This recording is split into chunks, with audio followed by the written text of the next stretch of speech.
Breaking news आहे। विरोधकांनी सरन्यायाधीश भूषण गवई यांना पत्र दिलेलं आहे। तर विरोधी पक्षनेते पदासाठी मवियाची सरन्यायाधीशांकडे धाव पाहायला मिळते। आज सरन्यायाधीश हे विधिमंडळ परिसरामध्ये होते, त्यांचा सत्कार करण्यात आला आणि याच वेळेला भेट घेतलेली आहे विरोधकांनी त्यांची आणि आपलं पत्र दिलेलं आहे। विरोधी पक्षनेते पदासाठी मवियाची थेट सरन्यायाधीशांकडे धाव पाहायला मिळाली। विधानसभेत विरोधी पक्षनेते पद मिळवण्यासाठी महाविकास आघाडीकडून सरन्यायाधीश भूषण गवई यांना पत्र देण्यात आलंय। फडणवीस सरकार येऊन 7 महिने उलटले तरी विरोधी पक्षनेते पदाबाबत निर्णय झालेला नाहीये। निर्णय होत नसल्यानं मवियाकडून थेट सरन्यायाधीशांना साकडं घालण्यात आलंय।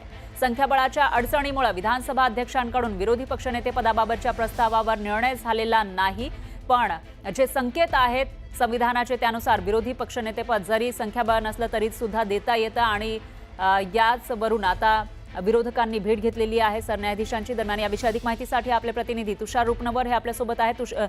तुषार, काय सांगाल? विरोधकांनी आता सरन्यायाधीशांकडे धाव घेतलेली आहे विरोधी पक्षनेते पदासाठी, नेमकं कशा पद्धतीचं पत्र देण्यात आलेलं आहे आणि सरन्यायाधीश यावर काय म्हणाले?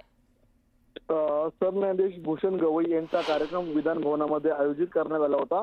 हा कार्यक्रम संपल्यानंतर महाविकास आघाडीच्या सर्वच आमदारांनी भूषण गवई यांची भेट घेतली आणि त्यांना पत्र देण्यात आलं। त्या पत्रामध्ये विरोधी पक्षनेते पदासंदर्भामध्ये तुम्ही विचार करावा असा उल्लेख करण्यात आलेला आहे, कारण की 7 महिने उलटून गेल्यानंतर फडणवीस सरकारमध्ये आपल्याला विरोधी पक्षनेते पद हे आपल्याला संख्या अभावी पाहायला मिळत नाहीये। मागील अधिवेशनामध्ये या संदर्भातली निवड होईल अशी शक्यता होती, मात्र ती निवड प्रक्रिया पूर्ण होताना पाहायला मिळाली नाही आणि आता पावसाळी अधिवेशन देखील आपल्याला विरोधी पक्षनेते विरोधात आपल्याला चालताना पाहायला मिळते। त्यामुळे आता सर्व विरोधी पक्षातल्या आमदारांनी आज सरन्यायाधीशांची भेट घेतली, त्यांना पत्र दिलेलं आहे। आता या संदर्भात सरन्यायाधीश त्यांची नेमकी काय भूमिका स्पष्ट करतात किंवा काय नेमका निर्णय देतात याकडे सर्वांचं लक्ष लागल्याचं आपल्याला पाहायला मिळतंय।